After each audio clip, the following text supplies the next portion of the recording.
And we're back. So I had some follow-up questions about analyzing our two main characters from Heated Rivalry. So I thought I'd do a little bit more of a deep dive and kind of go through some of those questions.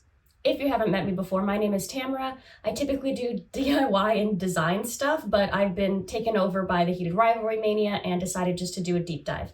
So let's get started. So a couple people have asked me a little bit more about the roles that each of these characters play in their family. And to go a little bit into Shane, he's an only child, so here he is fulfilling, all of his parents' dreams. He's the only one, so there's a little bit of pressure there. He also is kind of achievement focused. He turns out to be really good at hockey. And I think when he reflects back when he's speaking to Rose about what an 8-year-old Shane looked like, he was still enjoying it. And there's a point at which he gets really good that then there's a lot more pressure and it becomes something different. It becomes more intense. And also being Asian Canadian in this, hockey field, I guess, is representing something bigger than himself. So he has that added pressure.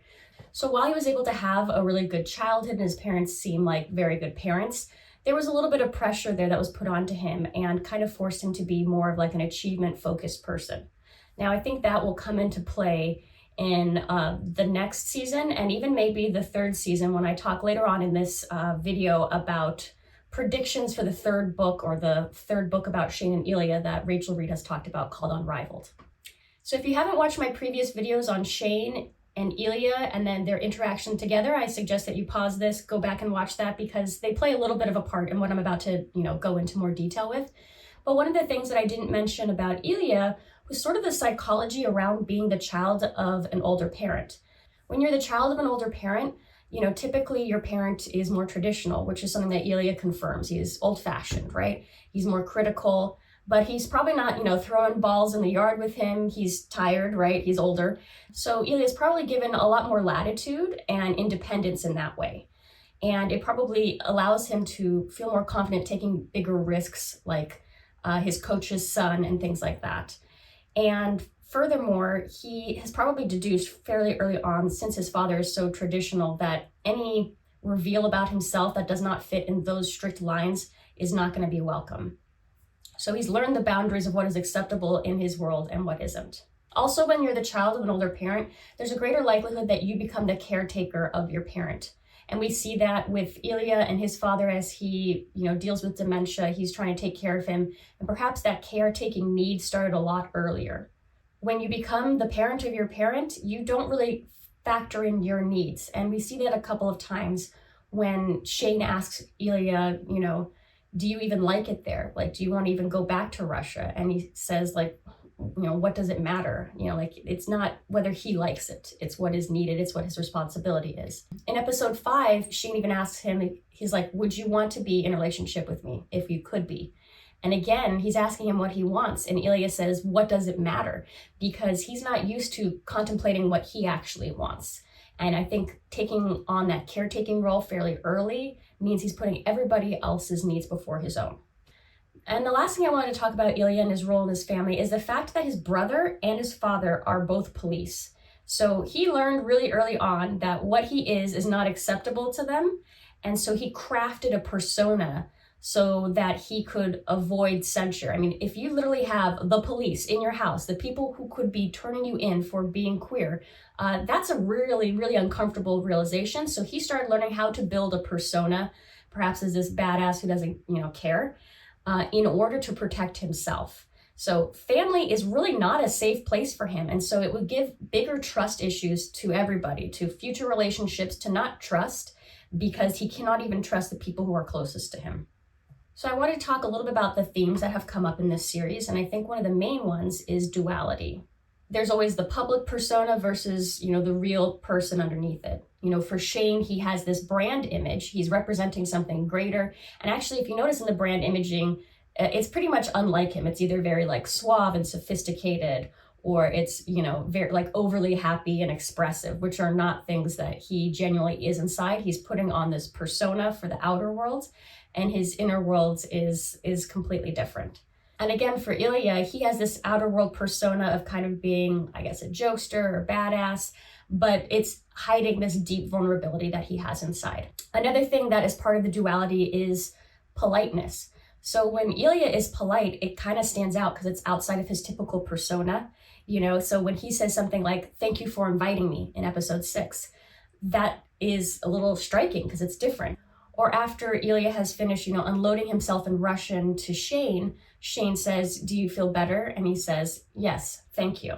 So these moments where he is saying thank you and please, put the glasses back on, please. I think he's showing his true self. Like, this really means something to him, and it's emphasized because he's not polite anywhere else.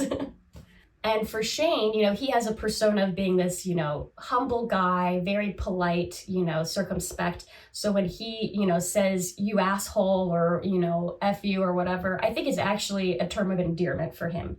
So that kind of duality in their politeness, I think, reflects their characters and their true selves. You see duality in a lot of different areas, kind of how lightness and darkness is portrayed throughout the season when they're, showing themselves, revealing themselves. You'll see it in mirrors, they're always reflecting these two characters in a mirror or in a window. Mirrors are being used a lot to show this duality. And even just the use of code names for each other, Ilya being Lily and Shane being Jane. These are these two different sides of these characters. I think you can also see that for Ilya, none of his feelings for people are simple. They're all complicated. They're dual feelings at the same time. So there's always an internal fight with them. With his father, when his father passes away, he can't just feel sadness. He feels sadness, regret, and he feels some relief. And with his mother, he truly loved her, but then she abandoned him. So his feelings around his mother are very fraught. They're dual feelings. And of course, with Shane, there's these dual feelings of really wanting this, but knowing that he shouldn't want it, having great affection for him, but then not being able to show it. And then Shane has dual feelings as well. He loves his parents, but he's been lying to them all these years. So that's why any interactions with them to tell him his true self feels so fraught, because he doesn't want to lie, but he feels that he has to. He also feels like he has to pretend to like women around people like Hayden, who keep on pushing him to, to meet women. His other teammates who keep pushing him to go out. He's being forced to sort of be this other version of himself and pretend to like something he doesn't really like. And then the other part is the rivalry again with Ilya. He has to pretend to hate him, but he doesn't actually hate him. Another theme that comes up a lot is belonging. I'd say both Ilya and Shane wrestle with belonging. For Ilya, he's in between two countries, doesn't really belong to either of them. Two languages, doesn't belong to either of them. Not part of his family, but, taking care of them. He's the captain of his team, but he's standing somewhat apart. And then for Shane, belonging in terms of the same way about the captain, I'd say he is a superstar. So he's part of the team, but he's, the better player. And so that brings some separation between him and the rest of the team. He's also struggling with belonging because he has difficulty reading social cues. And so there's always a lot of uncertainty around whether or not he is, reading the situation correctly. He is also separate from his team because he's the only Asian Canadian. And again, he has that representation. So there's a lot of struggle with belonging in this. I think something else I noted was that their time on the ice really reflects how Shane and Ilya's relationship is doing, whether or not they're in a good place. When they're not in a good place, Shane is with Rose. They both play a poor game, but Shane sort of has slightly the upper hand. Like, they win the game, it was a bad game. And in this case, he's made Ilya jealous and he sort of has the upper hand, whereas before, Ilya was sort of saying like, "Here's Svetlana, this is what I'm doing." So their games kind of show how well they're doing. And in episode 5, when they're having fun at the All-Star game, they're vibing with each other, they're playing really well, they set each other up for goals. That's when their relationship is starting to kind of get a new restart, if you will. And also when Shane gets hit in episode 5 and Ilya is there watching this unfold, it kind of brings to mind a reflection of another time in his life when he saw his mother. He's the one who found her. And here he's the one who's around when Shane gets hit. It kind of feeds into that narrative that he's always had, that if he cares about somebody, he could lose them. And so that's probably a lot of the stuff that is running through his mind at that time. So I wanted to talk about hockey as a sport in general and how it feeds into the feeling of belonging. And I'd say that hockey is a very, hyper-masculine, homophobic sport. It's a team sport. You need assists. You need to be, unified to be able to win a game. So hockey, like all team sports, are about unifying, fans and the team around, the same goal. We're all trying to win.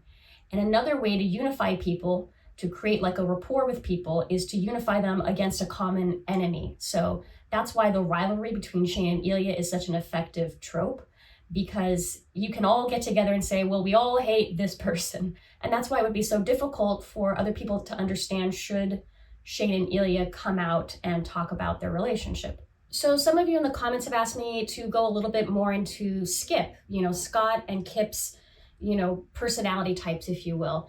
And it's a little bit difficult because we really only got one episode. We also have the whole book, but I read that many years ago and I don't remember a ton of it.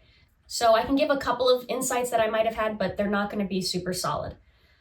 The first thing that I look for when I'm doing a typing session is some low-hanging fruit.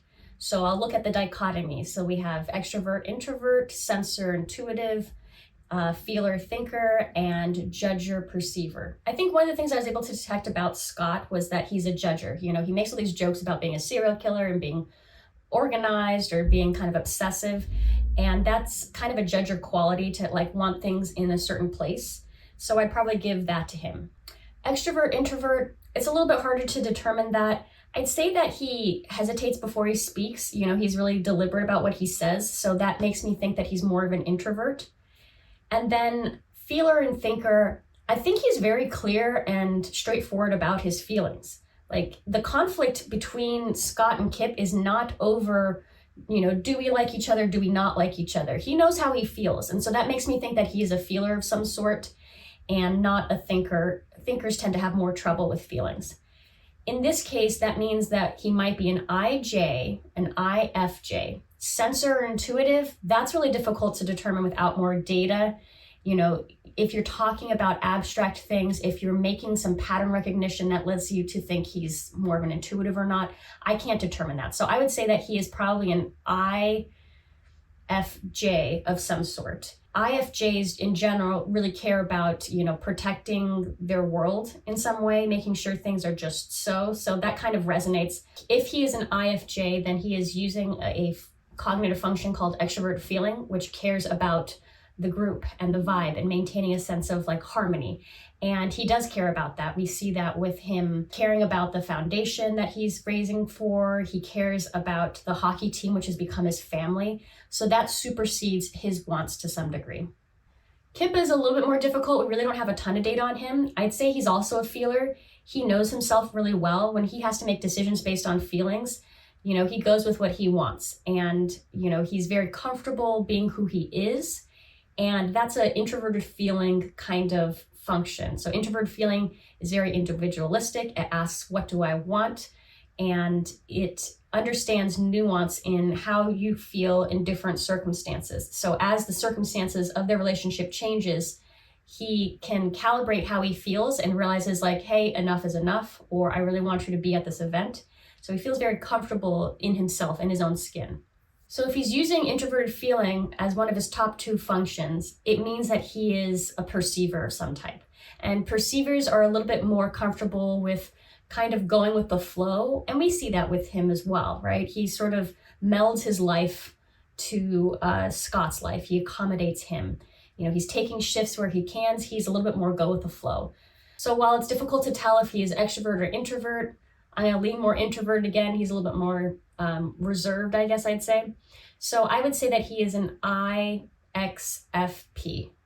I don't know if he's an intuitive or a sensor, but I think his relationship with his father has given him a good base to trust his gut on what he feels and what is worth it to him. Another commenter asked, do you think that the authors of these books, know the psychology of these characters? Here I am overanalyzing two fictionalized characters. Is the author thinking of this when they're crafting this? I have no idea, honestly. Maybe not to that degree, but I think when you're writing something, you might picture a certain kind of character in your head and ask yourself, how would they act in this situation? How would they act in this situation? And if you as an author keep asking yourself those questions, if it feels real, then you're moving in the right direction. If it feels completely out of character, then you might need to adjust. So whether or not they know the psychology, it's fun for me to look at these fictional characters and just, pull out little insights that I might have. I've really enjoyed doing that. So I guess I want to throw that question back to you guys. Do you think that the author creates a completely, whole file on this, like world building, like this is what this character's backstory is, even though I'm not going to go into it? I'm going to let the audience, read into this what they will. What is your take? Please let me know in the comments. How much do authors really know about the psychology of their characters? How do they build them? So the last part that I wanted to go into this video is to talk about the third book that Rachel Reed is writing about Shane and Ilya called Unrivaled. It's meant to come out, I think, in a year, and I had some predictions. But if you haven't read those other books before, The Long Game, or really any of the books in the series, before you go, please let me know if there's any other questions you have on Heated Rivalry, if there are other videos you'd like me to do on different shows, different books.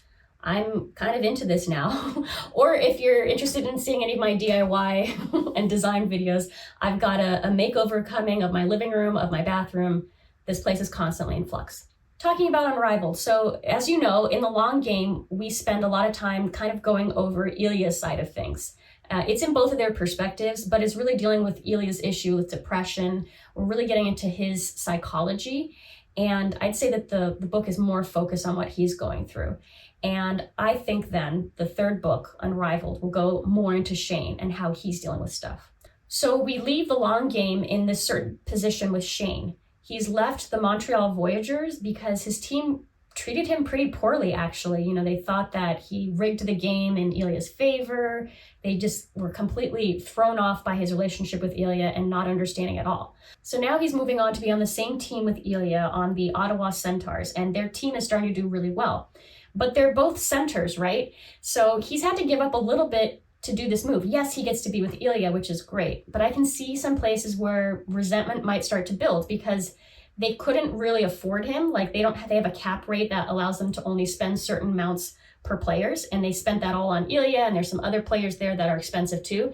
And so he took a pay cut. And while he doesn't really need the money, I think Shane is so achievement focused that he doesn't feel valued because now he's making a lot less money. He's not making what he would make anywhere else. So he's giving up that sort of portion of his pride. And then you can imagine with them coming out that he's also losing some of his brand deals. Like a lot of people are probably not going to know how to process this, or they have to rejig the situation a bit. So he's losing out on money in two different ways. And for somebody who is so achievement focused, that might be difficult. Also, he's no longer, the golden boy on his team. He used to be the captain. He's not the captain anymore. That was Ilya's the captain. So he's lost that. He's probably not on the first line. Again, I don't understand hockey, but there's like multiple lines and you want to be on the first line, like that's the best line. But if he's a center and, Ilya's a center, then he's got to be on the second line, which is less prestigious, I guess.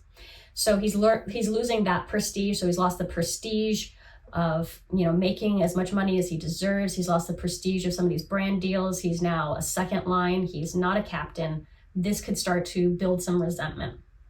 Another thing that would be a big difference is he's used to pushing himself. He kind of had a coach that was very disciplinarian-like. He was the one who would scream at them to get stuff done, and that's worked on him. Kind of that sort of criticism worked on him. And now he's coming to a team which is all about love, and they care about values and encouraging each other. And I don't know that Shane knows how to deal with that. I think it's good for him, but I don't think that's how he's motivated himself in the past. He's motivated himself on achievement, and now he's not being really pushed to do any of that anymore. So I think this is going to come about and become this big sort of identity crisis that he has. I think we might see more instances of panic attacks. I think his autism is going to come into play. He no longer has this sense of security that he had with his previous life. All the things that he built his life around are now crumbling.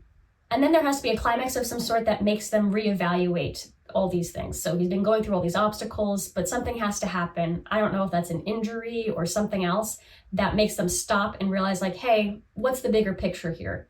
So that's generally what my predictions are.